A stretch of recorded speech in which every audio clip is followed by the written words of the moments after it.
One of the things that I've heard you say a couple times now is like the Alex of the last 2 months and just like, having to like clear mind space so you can think a little bit more about this AI development. So like take us behind the scenes. Like how are you interpreting the new developments? What do you think it's unlocking? Where do you think we're all heading?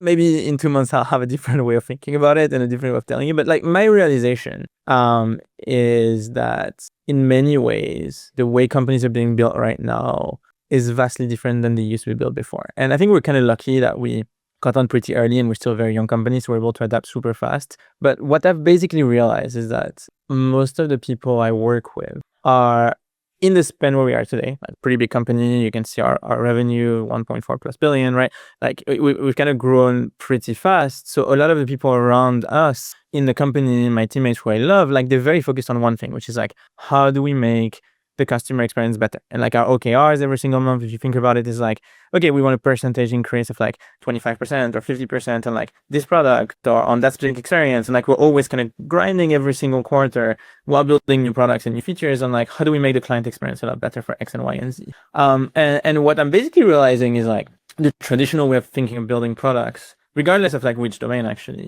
may be fully disrupted if you can actually truly think about the problem in an AI first way. And like I didn't understand this at the time when people told me that like a couple of months ago, but now I think I understand significantly better, which is just the way you approach problems. If you're trying to make improvements that are incremental, like 20% per quarter, 30% per quarter, is very different than when you go and say, hey, you know what, like forget the incremental thing, right? Like let's take this data and let's try to build AI agent from scratch. Like what would that actually look like in terms of solving the problem for our customers?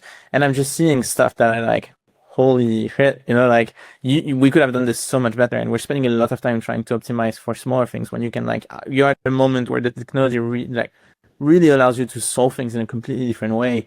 And if you do, then you just like the game is very different. You're not thinking about incremental changes anymore. You're thinking about how do I completely rebuild the experience for my customers, and that's what gets me a bit excited. And I think it's even more than first principle thinking here. I think it's just like one way I've been operating, which is kind of fun because I'm actually leading some of this project myself. I actually literally just made engineers reporting to me straight, which is kind of fun, and I have a couple at the same time.